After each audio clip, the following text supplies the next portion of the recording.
1, 2, 3.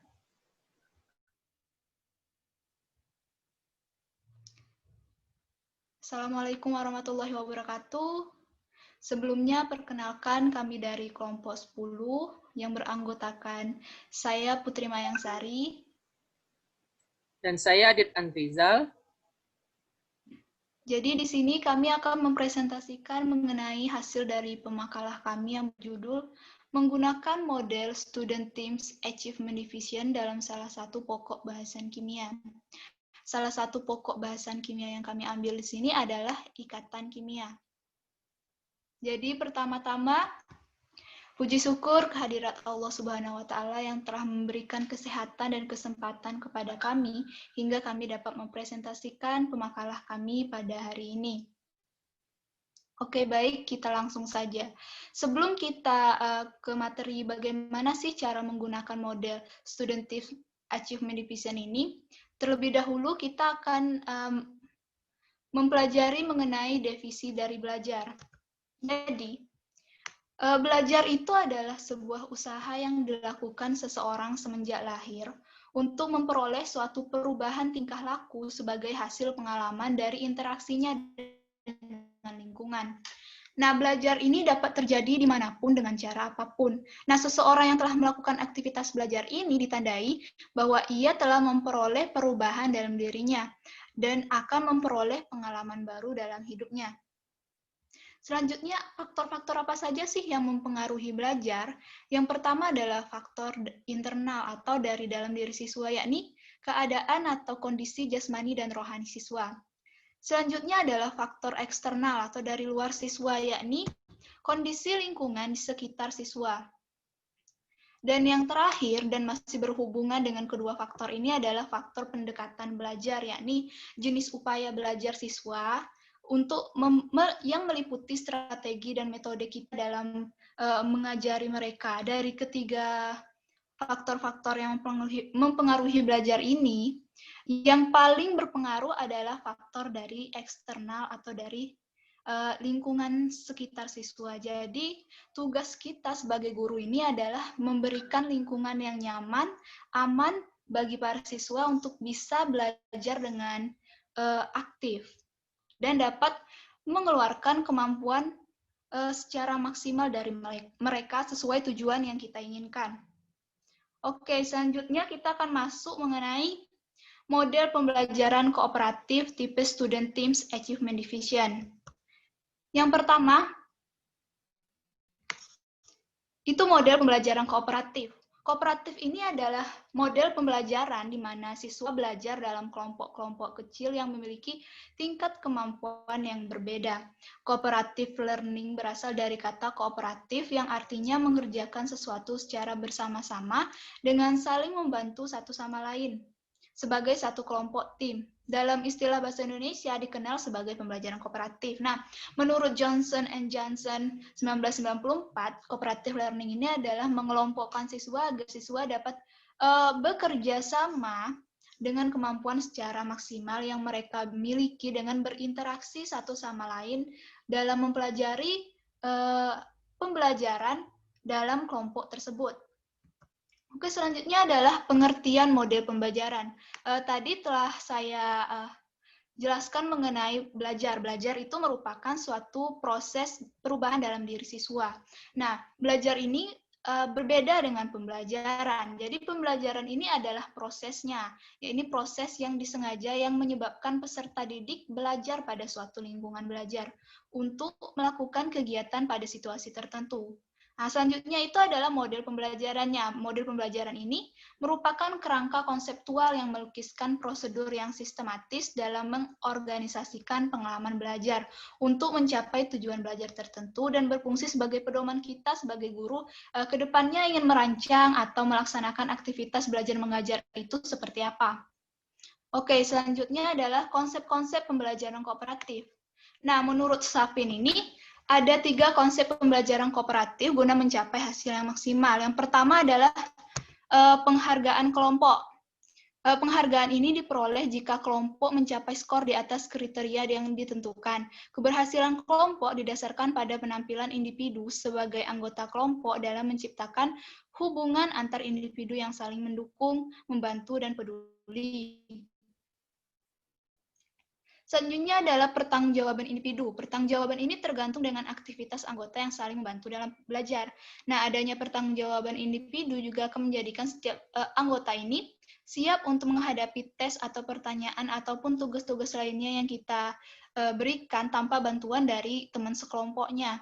Jadi bukan hanya mereka numpang-numpang nama saja di pembelajaran kelompok tersebut. Selanjutnya adalah kesempatan yang sama untuk mencapai keberhasilan. Jadi pada konsep kesempatan yang sama untuk mencapai keberhasilan, berarti semua anggota kelompok ini akan memperoleh nilai yang sama. Dengan begitu, peserta didik yang berprestasi rendah nilainya akan naik. Ataupun yang nilai prestasinya sedang atau tinggi akan tetap naik. Dan akan sama-sama memperoleh kesempatan untuk dapat berhasil dan melakukan yang terbaik bagi kelompok maupun individu. Oke, selanjutnya adalah tujuan pembelajaran kooperatif. Yang pertama itu meningkatkan hasil belajar melalui kerjasama kelompok yang memungkinkan peserta didik ini belajar satu sama lain. Nah, selanjutnya itu merupakan alternatif terhadap belajar kooperatif yang sering membuat peserta didik yang awalnya minder atau takut untuk berbicara di depan kelas. Ketika kita pasangkan dengan kelompok yang tepat, ia dapat beradaptasi dengan lingkungannya. Dan ia dapat mengembangkan dirinya lebih lanjut lagi. Selanjutnya, tujuan pembelajaran kooperatif yaitu memajukan kerjasama kelompok antar manusia. Jadi ini sangat-sangat berguna ketika mereka akan terjun ke dalam lingkungan masyarakat. Dan selanjutnya, bagi peserta didik yang mempunyai intelijensi tinggi, cara belajar ini benar-benar sangat cocok dan akan memajukan diri mereka lebih ke depan. Oke. Selanjutnya adalah langkah-langkah pembelajaran kooperatif secara umum. Yang pertama ini menyampaikan tujuan dan motivasi siswa. Jadi kegiatan kita sebagai guru itu, sewaktu di sekolah kan ada masa perkenalan, sewaktu memulai tahun ajaran baru. Nah, pada saat itulah kita memberikan tujuan yang jelas mengenai pembelajaran yang akan kita ajarkan, dan kita harus memberikan motivasi kepada siswa, baik dengan cara penerapan pembelajaran kita pada kehidupan sehari-hari, jadi menarik minat mereka untuk belajar lebih lanjut mengenai pembelajaran yang kita ajarkan. Selanjutnya adalah menyajikan informasi, jadi menyajikan informasi kepada siswa dengan jalan demonstrasi atau lewat bahan bacaan melalui buku, LKS, PowerPoint, presentasi di depan kelas. Nah, selanjutnya adalah mengorganisasikan siswa ke dalam kelompok-kelompok belajar. Jadi kepada siswa kita harus menjelaskan bagaimana sih caranya membentuk kelompok belajar dan membantu setiap kelompok agar melakukan transisi secara efisien. Nah, sewaktu kita telah mengorganisasikan siswa, kita juga membimbing mereka dalam bekerja dan belajar. Setelah kita membimbing dan kita menentukan arah dalam pembelajaran kelompok mereka, kita akan mengevaluasi hasil belajar tentang materi-materi yang telah kita ajarkan dan telah dipelajari oleh mereka. Selanjutnya, memberi penghargaan terhadap evaluasi mereka dengan menghargai baik upaya maupun hasil belajar individu dan kelompoknya. Nah, jadi dapat kita simpulkan model pembelajaran Student Teams Achievement Division ini merupakan pembelajaran kooperatif yang di dalamnya ada beberapa kelompok kecil peserta didik dengan level kemampuan akademik yang berbeda-beda, saling bekerja sama untuk menyelesaikan tujuan pembelajaran. Dan menurut Slavin, pada Student Teams Achievement Division ini, peserta didik ditempatkan dalam tim belajar beranggotakan 4-sampai peserta didik, yang merupakan campuran menurut tingkat prestasi, jenis kelamin, dan suku. Oke, selanjutnya adalah komponen utama pembelajaran kooperatif tipe STAD. Jadi, adapun penerapan pembelajaran kooperatif tipe STAD ini menurut Slavin, STAD ini terdiri dari 5 komponen utama, yaitu yang pertama adalah presentasi kelas. Jadi materi dalam STAD ini disampaikan pada presentasi kelas. Presentasi kelas ini biasanya menggunakan pengajaran langsung atau ceramah yang kita lakukan oleh guru.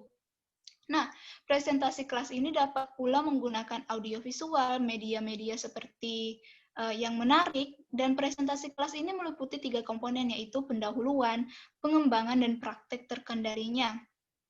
Selanjutnya adalah kelompok. Jadi terbentuknya kelompok ini terdiri dari 4 atau 5 siswa dengan memperhatikan perbedaan kemampuan, jenis kelamin, ras, ataupun etnis. Jadi mereka heterogen. Nah, fungsi utama dari kelompok ini memastikan bahwa semua anggota kelompok ini dapat mempersiapkan atau menjawab kuis atau tes dengan baik, termasuk belajar dalam kelompoknya mendiskusikan masalah, membandingkan jawaban, dan meluruskan jika ada anggota yang mengalami kesalahan konsep.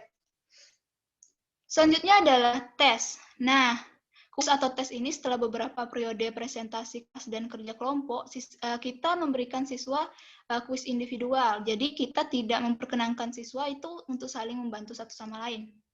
Nah, setelah tes tersebut, kita memberikan skor peningkatan individual kepada mereka masing-masing. Oke, yang terakhir adalah penghargaan kelompok. Penghargaan kelompok ini, mereka dapat memperoleh seperti hadiah jika rata-rata skornya melampaui kriteria tertentu. Oke, untuk penjelasan selanjutnya akan dijelaskan oleh teman saya. Kepada Adit Andrizal, dipersilahkan. Baiklah, terima kasih kepada moderator. Nah, di sini saya akan melanjutkan materinya mengenai tahap pelaksanaan pembelajaran kooperatif IP START. Selanjutnya. Nah, pada tahapan ini terbagi menjadi 6 tahap. Yang pertama adalah persiapan materi dan penerapan siswa dalam kelompok. Nah, sebelum menjanjikan, guru harus mempersiapkan lembar kegiatan dan lembar jawaban yang akan dipelajari siswa dalam kelompok-kelompok kooperatif. Kemudian menetapkan siswa dalam kelompok heterogen, yang mana heterogen ini dicampur, bisa laki-laki, bisa laki-laki perempuan, dan dengan kemampuan pemahaman siswa yang tinggi, sedang maupun rendah. Nah, dengan jumlah maksimal 4-6 orang. Selanjutnya adalah penyajian materi pelajar. Sebelumnya guru dan kita sebagai calon pendidik harus memulai dengan menyampaikan indikator yang harus dicapai dan memotivasi rasa ingin tahu siswa tentang materi. Nah, pada kesempatan kali ini kami akan membahas mengenai ikatan kimia. Nah, di sini terdapat pendahuluan. Pendahuluan ini adalah yang dimana kita harus menekankan terlebih dahulu apa yang perlu dipelajari siswa dan kelompok. Nah, selanjutnya adalah pengembangan. Nah, pada pengembangan ini, kita sebagai calon pendidik harus menekan bahwa belajar adalah memahami makna, bukan hafalan. Selain itu, kita juga harus mengembangkan materi pembelajaran sesuai dengan apa yang akan dipelajari siswa dalam kelompok.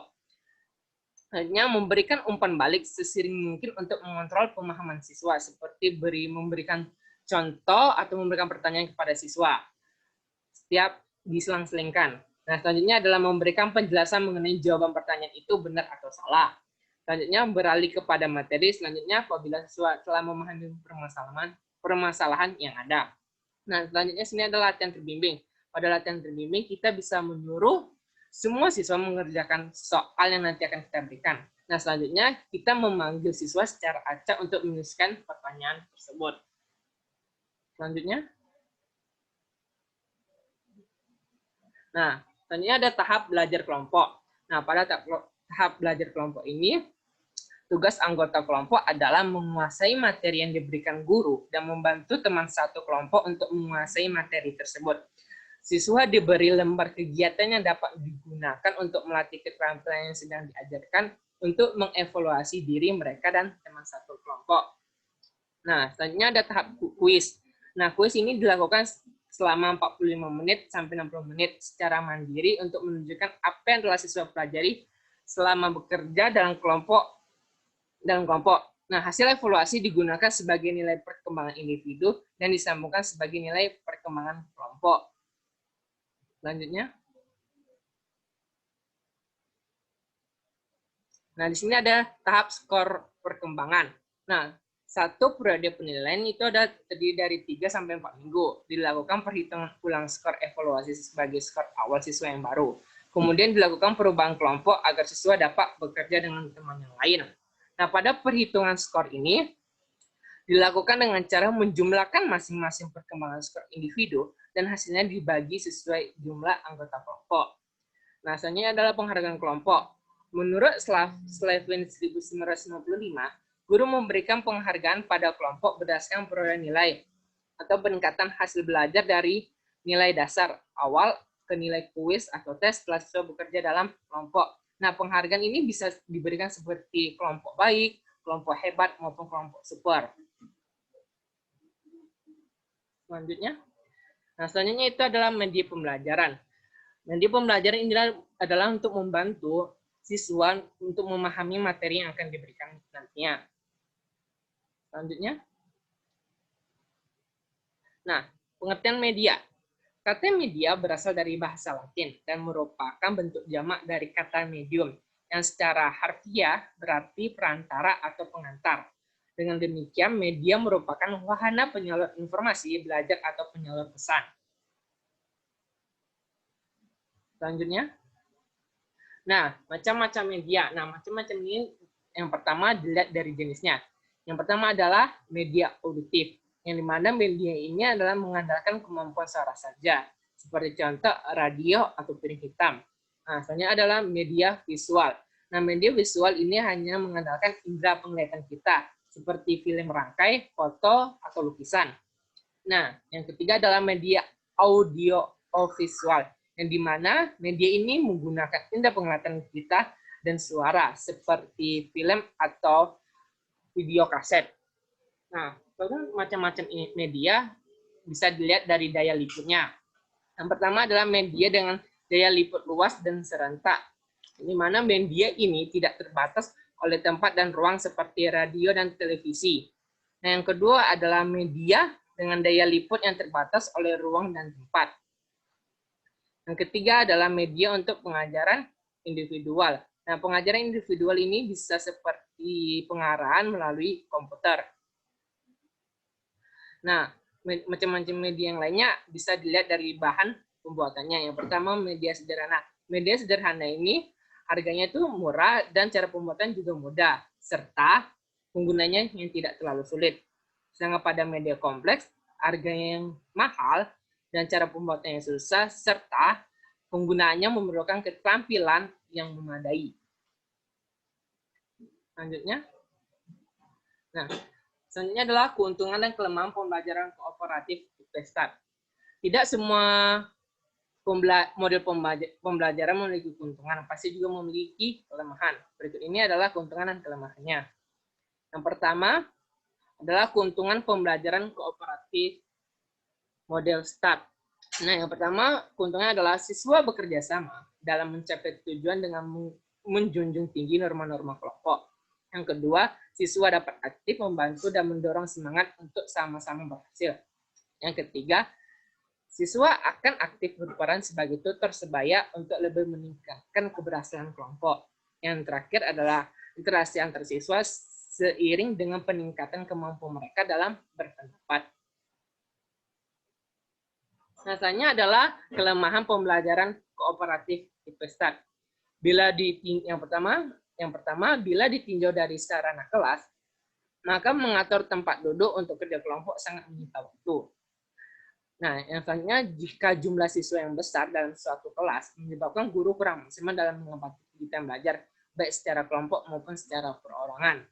Nah, yang ketiga adalah guru dituntut bekerja cepat dalam menyelesaikan tugas-tugas yang berkaitan dengan pembelajaran yang dilakukan, memerlukan waktu dan biaya yang banyak dalam mempersiapkan maupun melaksanakan pembelajaran.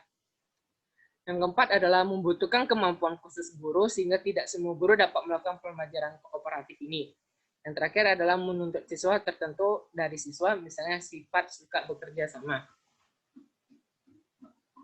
Nah, selain itu, adapun kunci keberhasilan di dalam penggunaan pembelajaran kooperatif di IPSTAT ini.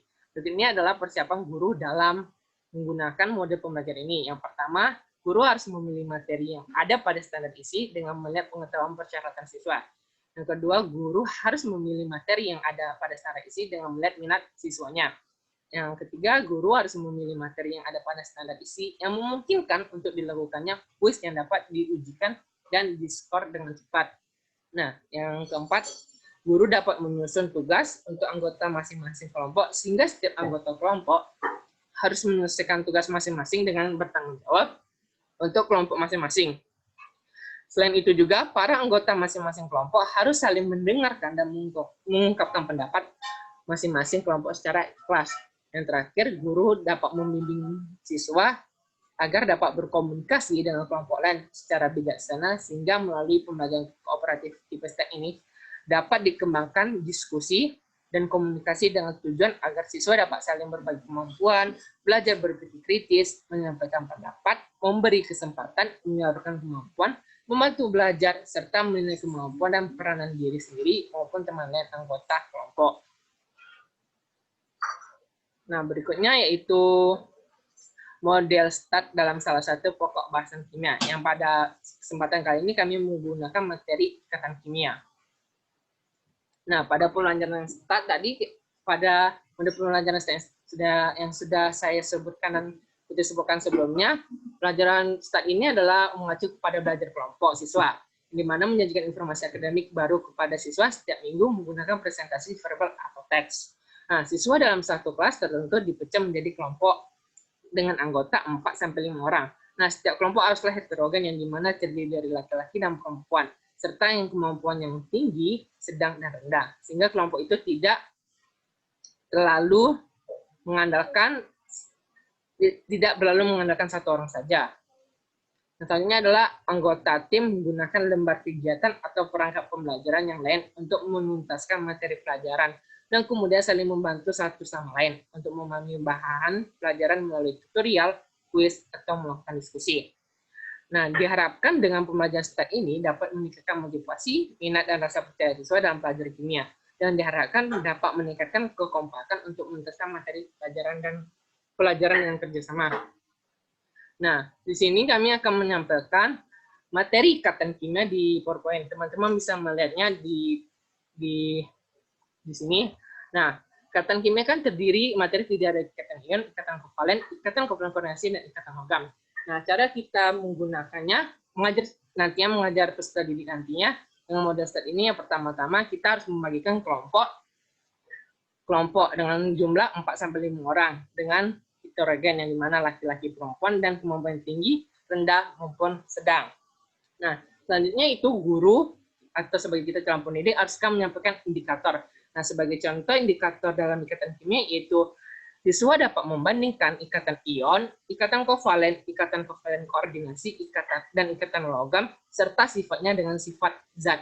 Nah, selain itu, guru juga menyampaikan motivasi atau menekankan apa yang perlu dipelajari siswa dalam kelompok, seperti bahwa kimia ada juga materi tentang ikatan kimia. Nah, ikatan kimia pun juga terdiri dari 4 macam, seperti ikatan ion, ikatan kovalen koordinasi, dan ikatan logam. Apa saja ikatan itu? Nah, seperti itulah contohnya. Nah, selanjutnya,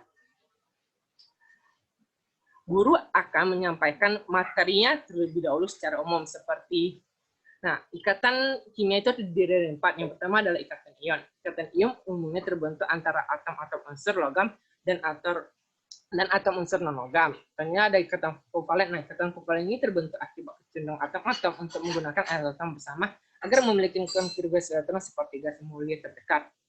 Seperti pun juga ikatan kovalen koordinasi dan ikatan logam yang kita sajikan secara umum. Nah, pada penyajian ini kita bisa menggunakan PowerPoint atau video. Nah, selanjutnya penyampaian itu kita akan melakukan tahap kerja kelompok. Nah, pada tahap kerja kelompok ini, siswa ini satu kelompok ini terdiri dari 4-5 orang, yang dimana dalam kelompok itu dipecah lagi menjadi masing-masing seperti individu, seperti satu orang menguasai ikatan ion, satu orang menguasai ikatan kovalen, satu orang menguasai ikatan koordinasi, dan satunya lagi ikatan logam. Nah, setelah itu siswa itu saling bertukar pikiran dan pendapat mengenai materi yang dia kuasai sebelumnya, sehingga dalam kelompok itu terdapat adanya diskusi, pendapat, maupun secara tidak sengaja siswa bisa mengajarkan temannya sendiri. Nah, setelah itu siswa akan dia lakukan kuis atau tahap tes individu. Nah, yang dimana tahap individu ini diambil dari materi-materi yang telah dikuasai siswa tersebut. Dengan bisa memberikan contohnya yaitu bagaimana struktur Lewis molekul, habis itu apa yang dimaksud kovalen, dan sebagainya. Sehingga siswa dapat menguasai materi dengan individu dan cepat. Nah, selanjutnya itu dengan cara selanjutnya kita setelah kuis, kita akan menghitung skor perkembangan individu siswanya. Nah, skor individu ini adalah untuk meningkatkan motivasi siswa dalam kelompok maupun individunya. Setelah itu akan dilakukan penilaian dan selanjutnya akan diberikan penghargaan kelompok. Yang dimana kelompok yang dengan nilai tertinggi akan mendapatkan kelompok super, yang sedang mendapatkan kelompok hebat, dan yang rata-rata mendapatkan kelompok baik. Yang mana pembagian atau penghargaan kelompok ini dapat memotivasi siswa dalam belajar ikatan kimia ini. Itulah yang bisa saya dapat sampaikan. Saya kembali kepada moderator.